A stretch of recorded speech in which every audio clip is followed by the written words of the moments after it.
The idea is that history is not something occurring outside people that then comes in. History is made in the depths of the human soul. No change at the level of human soul, no change at the level of the common world. In other words, if we want the world to change, and I'm talking about healing that needs to happen inside culture, and a balance that needs to be recreated with regard to nature, it has to start inside the human soul. At least that's a good old idea. And I want to say something against the idea that I keep hearing that nature may be finished with the human experiment and may just be okay with humans disappearing. I hear that from ecologists, and I hear it from various kinds of people, and I don't think it's correct. Humans are essential to the whole thing because of this soul that everybody has.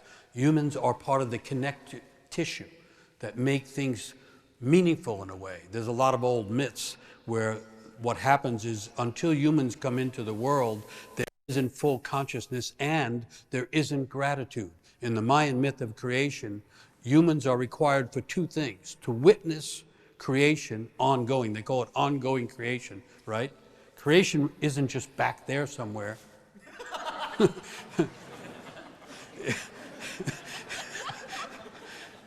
Creation is ongoing. Creation is with us all the time, and when a person awakens to what their calling in life is, they become an agent of ongoing creation. And so the idea is that humans are necessary for the thing to continue its singing. A lot of people fear that the end is coming, but it's already here. In other words, the world that many of us knew, I don't know how long ago, is already gone. We're in the world that happens after the world comes to that turning place where it no longer holds together.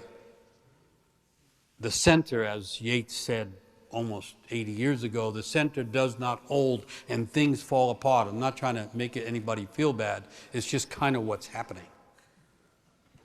But if you imagine that there's a soul connection and ongoing creation, then it becomes the issue of how does it remake itself, how does it get reimagined, rather than just being afraid of it ending. I'll come back to that. Soul is the missing third in all the polarizations and oppositions. In other words, the world gets more and more polarized now.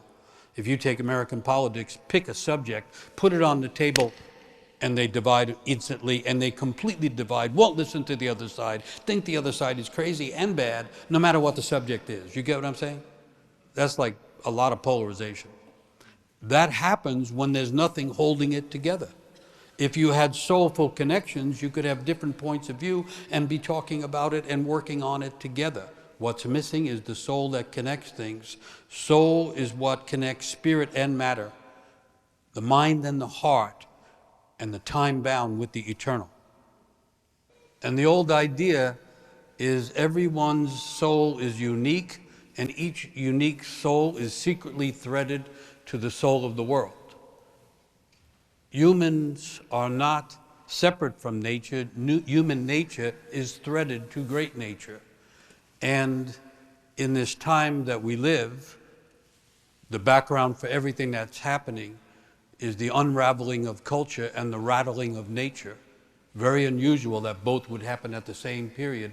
That's the background for everything going on.